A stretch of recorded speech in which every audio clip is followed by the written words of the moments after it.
What is up, everybody? Welcome to a special episode of Dodgers Territory on this Wednesday. Typically, Clint Pasillas and myself, Alanna Rizzo, are with you on Thursdays. But hey, it's a holiday week. We're closed tomorrow. So how about getting the show in today? And Clint, it is a special show because this is the 30th episode of Dodgers Territory.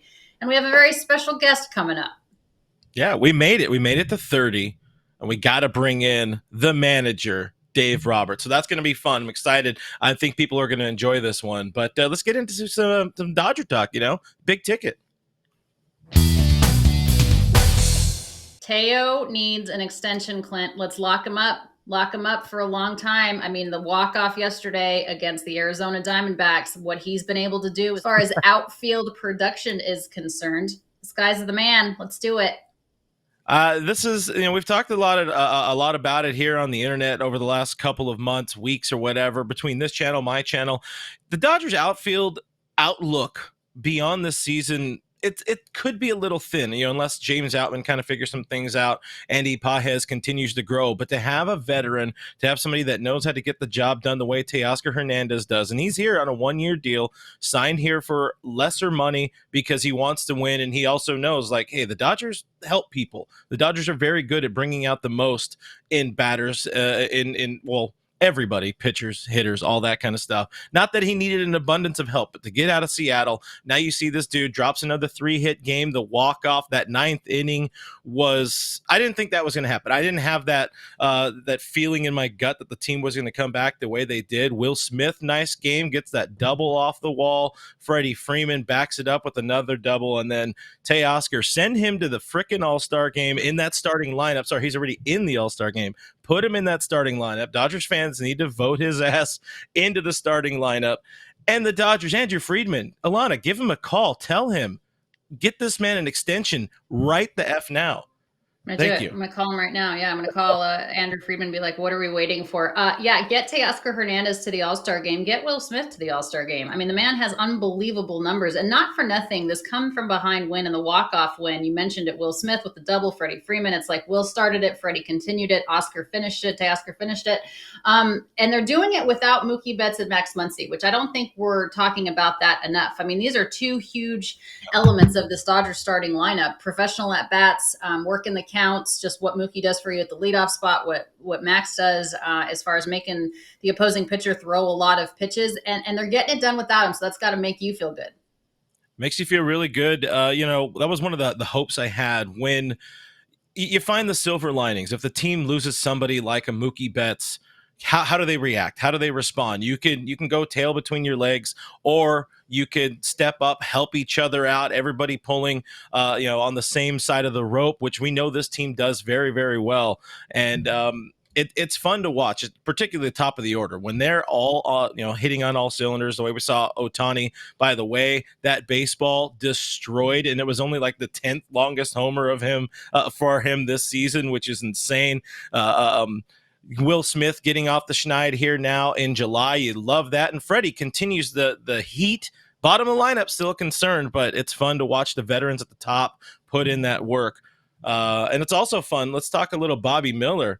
I don't know if you saw that, but once again, Christian Walker does what he does against the Dodgers, drops a bomb. Very much annoying. We'll talk a little bit about that. I think we talked at one point a couple weeks ago. It's like, just stop pitching to Christian Walker. But or Bobby get him on your team. Or get him on your team. If you can't beat him, trade for him. Yeah. I mean, by the way, really quick on Shohei Ohtani's 26th home run of the season. I hope that kid's noggin is okay. That it bounced off his head. But yeah, Bobby Miller, maybe putting it to another gear. Yeah, he needed that. Absolutely needed to see that out of him. Gives up the homer, loads the bases, nobody out. And he lived on the fastball to escape that jam. So you do worry a little bit about just relying on the fastball in that situation. But let's take it positive. Let's spin it positive. He escaped the inning with no damage, lets out the roar. He's feeling good. Dodger Stadium goes off.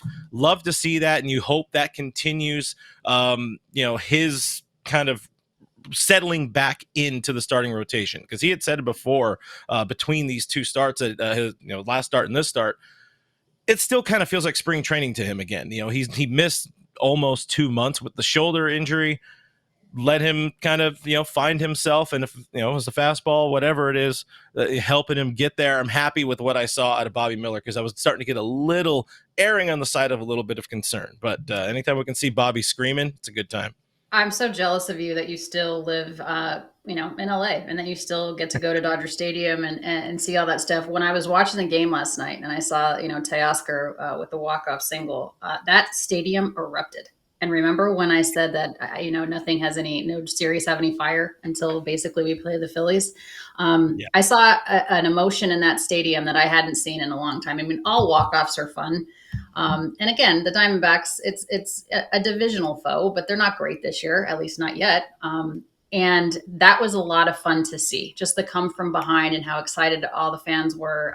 It reminded me of, kind of the 2018 season, 2020 season a little bit, not with the fans in the stands during COVID, but you know what I mean? Just the come from behind stuff and everything that the Dodgers did. Again, Clint and I are so grateful to Foul Territory for having us on their channel, but Dodgers Territory, our 30th episode. And this is why I think, Clint, that you watch Dodgers Territory for the stuff that we're about to hear. For manager Dave Roberts, who was kind enough to join us yesterday, just to talk about where we're at. Dave Roberts is kind enough to join us today on Dodgers Territory as our special guest. Of course, Skip wears number 30. It's our 30th episode of Dodgers Territory. And Doc, thanks for being with us. I really appreciate it. Clint and I have a boatload of questions, but I'm going to ask you this first. As we are approaching the halfway mark of the season, I mean, you guys are doing what is expected of the Dodgers. You're expected to win the division. You're expected to go to the postseason. But how would you grade your club thus far, Skip? I would grade it a letter grade. I would give it solid. Let's say a solid B. I think that I think the people that know me know that I don't use things that are out of our control, unforeseen, bleed into the grade. As far as injuries, anyone can talk about that. So, with what we've been dealt with, I certainly hold a high bar for our guys. So, I give us a solid B. I think the biggest strength has been the bullpen. We've kind of patchworked it together, and guys have stepped up big time. Starting pitching has sort of been really good and not so good. The defense has been consistently much better in the last 6 weeks, which I really appreciate. And the hitting has been somewhat certainly consistent at the top. And then outside of that, been sort of middling, but getting better. I think we're trending in the right way as far as consistency 1 through 9. But I think the biggest X factor is the way we play hard every day, and we compete as well as anybody.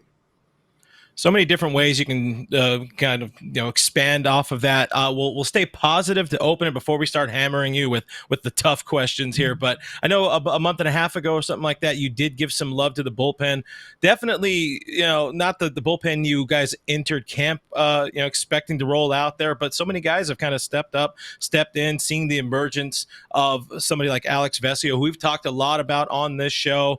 The magic of a Dave Roberts hug to make somebody like Yohan Ramirez into an absolute weapon, but also finding things in Michael Grove, and then of course back into that bullpen being locked down with Trinan, with Evan Phillips, and of course with Dan Hudson. What has been kind of the biggest standout, the biggest surprise in that bullpen, in your opinion? I would say the biggest surprise is probably Alex Vesia in the sense that he's really taking on more of a leadership role. He's closed some games out. He has been very good versus right, very good versus left. The consistency, the maturity, I've seen it firsthand over the last few years. So not to say it's a surprise, but I just think that he's really, to his credit, elevated his game on a lot of fronts. But yeah, you said it. Evan, Blake, and Huddy at the back end are kind of stalwarts in the pen, and that have helped the other guys around them be great. And Josh Bard has done a great job with the culture. And they're sort of like the stepchild, and they don't get enough credit. And when their name is mentioned in the media, it's usually because they gave up a lead or blew a save. So, kind of keeping that mindset of ready when called upon. They've done a fantastic job and made me look really good. Relievers need love too, Dave Roberts. I know that you have to give grace when players come off of the IL. So when Mookie Betts does come off of the IL, does he hit leadoff for you again? And is he your starting shortstop when he comes back? Yeah, it's a good question. I think that what I do feel with Mookie being out, I think that I feel that breaking up Shohei and Freddie is something I'm going to do. I just think that we've seen it. Certainly, teams are going to go with the lefty whenever they can and not have to pay a right-handed hitter tax. Something that we're going to go away from once Mookie gets back. So, to your question, is he going to hit leadoff? I don't know that yet. Because even tonight, this is going to air tomorrow, but tonight they're going to open Mantiply, who's a lefty killer, to get Shohei and Freddie in the first inning. I don't know if it's a situation versus left. Mookie hits lead off and Shohei number 2, or we just kind of leave it Mookie in the 1, Shohei in the 2, Will in the 3, Freddie in the 4. I don't know yet, but I am sort of beholden to splitting up those two lefties. And as far as the second question, I don't know yet, Alanna. I think that we're still a ways from Mookie getting back. I don't think anyone debates the fact what Miggy Rowe can do on the defensive side. And to his credit, offensively, he's having his best year that he's had in a decade. And that's with a swing change, with a lot of work. I just love the at-bat quality. Then you're talking about what we do with Gavin Lux. And so there's some things that, right there you see Miggy staying up the middle. And I don't know, I don't want to kind of put the cart before the horse because, there's a psyche with Gavin that you have to be respectful of and appreciative of, that I want him thinking about playing baseball games and continuing to build that confidence that he has. And so we'll cross that bridge. I'll kick the can a little bit, but we'll see, Alanna. You mentioned Lux there. Obviously, it's not quite the season he's expected since coming back from losing what was arguably going to be the most important season of his career last year, devastating knee injury. Some good in there, some bad. You really like the defense there that you've seen out of Lux at second base. What's kind of the messaging that you're giving to somebody that's now into the fourth month of the season, still kind of just treading water, hoping to find something that clicks? Well, I think the thing for me that I've seen growth is the defense has been consistent. And a lot of people, young players in particular, will take their offense to the defense side of the baseball. And to be quite frank, if he did that, he wouldn't be getting the opportunities I'm giving him. So to his credit, he's manned defense and gotten a lot better and been very consistent. I think now that we've got 200 plate appearances under our belt, I like the more aggressive Gavin Lux when he gets a ball in the hitting zone to try to move the ball with some impact. He's still taking walks. I just think that he's got to, he's holding water. I think that I want to see, sometimes I just see a wasted at bat, the first pitch ground out to the first baseman or the second baseman, where if you're going to be aggressive early, then I want to see it impacted more. But he's getting better. And so I think the message is just go out there and keep trying to help us win baseball games. Ask you this because I've known you my entire baseball life, and you've always been one of the most gracious, giving, honest, helpful people in the game. And as an active manager, you have a higher winning percentage than anybody that's out there. And yet there's the fire Dave Roberts chance. And I want to punch him right in their throat. Punch them right in their throat, Skip. Cut their jugular right out of their neck. How do you handle it? I think, so first off, I don't do social media. I think it's very helpful for my mental health. I don't know, Alanna. I think that now everyone has a platform and they don't have accountability. I have to be accountable to my decisions, what I say, my actions. In the world now, people can sound off and create a narrative. And if it happens well, then there's nothing to be said. And if it doesn't, then there's more smoke. So I don't pay too much attention to it because these people aren't around. They don't have all the information. and a lot of it is intentional because there's a gamesmanship part that I don't want to divulge to other teams.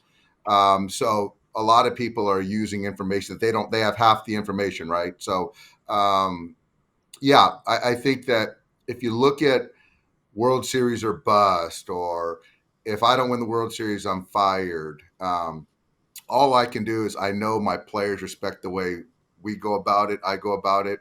I pour into the city of Los Angeles. I love the Dodgers. I know the history.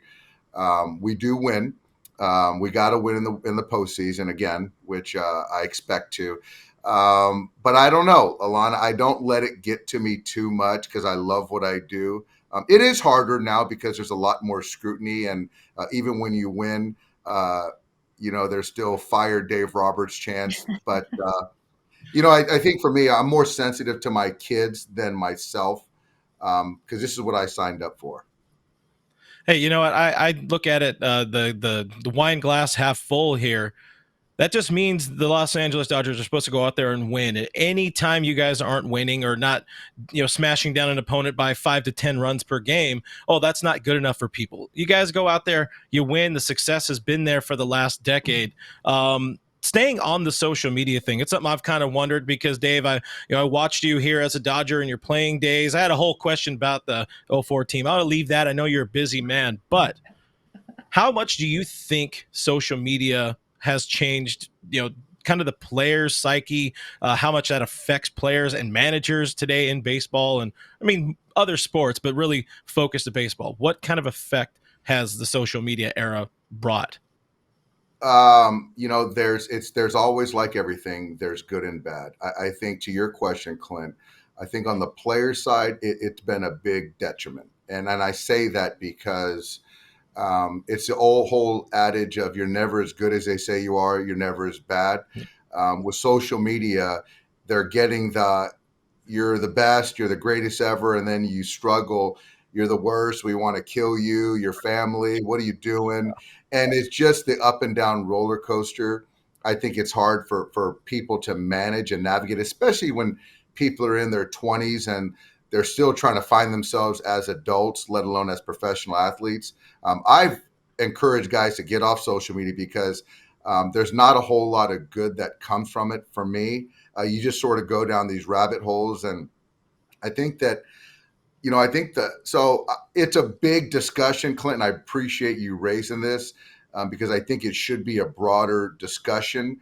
And again, people aren't trying to, all of them aren't trying to, tear people down. But I do think that it's hard for people to navigate emotions while navigating performance, because my job is to try to help guys be great young men, appreciate being a major league ball player, what that entails, the responsibility, and help us win baseball games. And so when you get people kind of sounding off that don't have all the information, that are speaking about exit velocity, and don't talk about the little things that help you win baseball games, it just makes my job harder. But that's part of it. And as far as a coach, I talked to Bruce Bochy, and he's back, and he's a Hall of Fame manager. And he's like, it's never been harder to manage nowadays because of the scrutiny on social media. So I guess sometimes for me, Clint, I try not to give these people, these trolls, more power than they think they already have. And so, but it's out there, it's real, and you got to sort of manage it. But my most important thing is to the players and to the organization, the city of Los Angeles. That's why as we get older, our circle of trust becomes smaller, and that's why you love on each guy, Dave. That's why you are more than just a manager. You're a psychologist, Yeah. you're a counselor, you're a father, you're all of these things. What does a day in the life of Dave Roberts look like? I'm not going to be at the All-Star game this year. I'll answer that question. I expect to be there next year, wherever it's at. I love I'll be there that. next year. So I'm going to be at home in San Diego. I get to the ballpark, call it around 1 o'clock. I am actually going to get a haircut here shortly. We have a barber, Junior, here, so he's going to tighten me up. So get rid of these grays that you see. So I'm gonna get a haircut. I might rip a cigar. I go and talk to the trainers. making sure that all the guys, the lineup is set, the bullpen, how these guys are feeling. I'll talk to the coaches and kind of get their insights on the pitcher tonight is Ryan Nelson. Make sure the positioning, get with Mark Pryor. Players start rolling in at about 2:30. I'll go in the food room, get a bite to eat, check in on Tyrone and Kristen in the food room, talk to some players. Then I got a little spot that I watch hitters work out at in the batting cage. So I go up top and kind of peer in on them and watch them work with the hitting guys. Then I'll grab a little bite to eat. And then Dino starts doing like some infield work with the players. And I'll go out to the field, call it 3:00. And then I just like to be out there, get some vitamin D and be around and watch the players work because our guys work so well. So they start taking their grounders. And then I got media at 4:05, 4:10. And then batting practice starts. Then I'll pop in, get another little meal, pre-meal. And every day, an hour before every game, Mark Pryor, the pitching guys, the run prevention guys, we meet with somebody in the front office and we just talk about pitching, talk about the start of that particular night, who's available in the pen. I talk about lanes, trying to figure out where's best for Alex Vesia or Trinan or Yarborough, and Michael Peterson or whoever, right?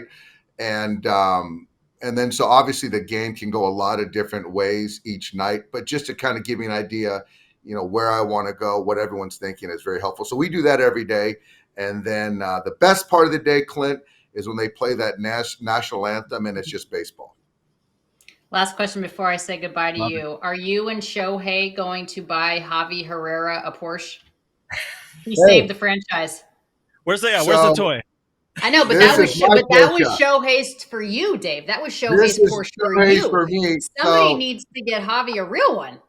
Yeah, you're right. So he buys Joe Kelly and Ashley a Porsche for the number switch. So Javi saved his life. So hey, man. He's only making a mansion. He's only making $2 million this year. Come on. That's fair. That's fair. It's only $2 million, and he doesn't make any money off the field, I'm sure. Oh, not at all. Not at all. Dave Roberts, you are an absolute gem in this business. You're a Hall of Fame person before you're a Hall of Fame manager. We cannot thank you enough for joining us today on Dodgers Territory. Skip, number 30 for our 30th episode. Best of luck, sir. I adore you. You know that, and I appreciate you very much. Clint and I are very thankful for you. Thanks so much. No, you guys do a great job, and Clint, man, you do a great job with the Dodgers, and I love the passion, man. It's great. So, Alanna, I love you. Take care, and good luck, guys. As always, we thank Dave Roberts. It was a great conversation. You don't often get a manager for 15, 17 minutes. And I like the fact that Dave was candid about things and honest about stuff. And, credit to you for getting more of the human side out of him than a lot of us do. But let's talk about Shohei for just a second. 26th home run yesterday. We discussed that. Again, I understand he's rehabbing. I understand he's a $700 million man. But all things being considered, if Shohei wasn't rehabbing and he was healthy, you got to let him play, no? Yeah, you got to let him hit in that home run derby. Of course, the news dropped. Full transparency to everybody. We did ask Dave before yesterday's game about Otani in the derby. And, that was the one time Dave was able to, he had to be a little coy with us, but officially put it out there. He's not going to be in the derby. There's just too much writing in the line. And I love the quote he said. He signed here to win a championship, not participate in a home run derby. So I appreciate that. You got to let guys play. If they want to play, you have to leave it up to them. I'm not talking about Shohei because he's rehabbing. I get it. But if he wasn't rehabbing and he wanted to play, I don't care if he's a $700 million man because, again, as we discussed, you could sneeze and throw out your back. Yeah, I know. We got a little blowback for our conversation on Monday about Otani and the derby. And I still fully agree with the idea of, this is your star. You gotta, if he's the face of Major League Baseball, he should be in there. But, like letting the smart brain happen, letting the coffee kick in or whatever, it's probably not the best idea. It's also not the best look if he's rehabbing an elbow injury. things go bad. Things can go bad, and yeah, it could be maybe he hurts himself during the All-Star festivities there or whatever it is. I'm not mad at the Dodgers for kind of pulling the plug, or at least saying no. I'm not mad. I'm backpedaling on what I said because we got backlash on the internet. That's what I'm doing. Oh, I don't care. I don't care. I would let him, if he wasn't rehabbing, I would let him play if he wanted to participate. You want him to be the face of the game. You want to grow the game. I mean, again, I'm disappointed that he's not healthy enough to do it. But if he was, I'd let him do it. I mean, I'm not going to stop the World Baseball Classic because Edwin Diaz got hurt in a celebration. I'm not going to take that away from a player that wants to play for their country. I understand that the Home Run Derby is an exhibition and the World Baseball Classic means more, but that's okay. I get where the Dodgers are coming from, but again, like you can sleep wrong and jack up your neck. Maybe that's just me because I'm 100 years old, but trust me, when you get to my age, you can sleep wrong and jack up your neck. All right, time now for Last Licks.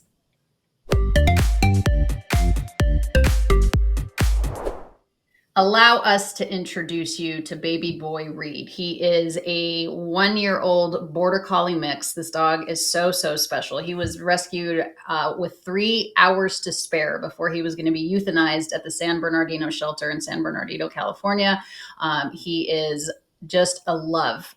He is, I know, look at his socks, his little white socks.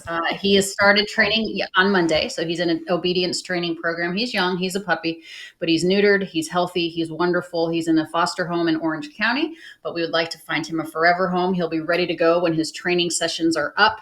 Reach out at guidrysguardian.org or hit us up on the social channels. We could always use donations, monetary donations for his training costs and all of his vet fees, but he's a beautiful boy. And again, worth every penny because he was saved from euthanasia about 3 hours before he was going to be put down. And he reminds me of my dog Guidry, actually, who I named the foundation after. So, adopt Reed. He's wonderful. All right. Javier Herrera, the man. I love the reception he got, Clint. Well deserved. It might not be a Porsche, but to get the love of the city or from the city of Los Angeles, that's pretty moving. And going back to what you said earlier in the show, where we entered this series with the Diamondbacks, you kind of don't feel a lot of juice.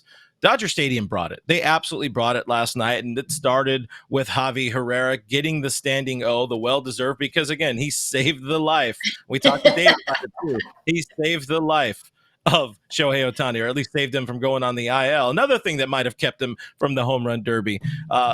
Much deserved love for the kid. You know what would have been sick? Is if Shohei Ohtani would have opened the center field doors and he would have drove out on the warning track in a brand new Porsche and drove it around like they do in St. Louis with the Clydesdales, and just drove the Porsche around and then just handed Javi the keys. He's just like dropping. I mean, Porsche. that is some big league stuff right there. Just leave it up to me. I'll spend your money. I don't care. Good. I'm in. I'm in on this idea. Can we get a couple ourselves? I'm in. Make it happen. Yeah, doesn't even have to be a Porsche. I'll take like a Vespa. Call Andrew. I'll take a Dodger blue Vespa. Yes, I'm gonna get on the phone right now and call Andrew Friedman. All right, thank you everybody. Dodgers Territory, our 30th episode. We love having you on here. Like us, subscribe us, rate us 5 stars. Thanks for tubing in, as my guy says. We appreciate you very much. Clint and I will be back on Monday for another live show. Have a great, safe, and happy 4th of July weekend. Take care. Bye.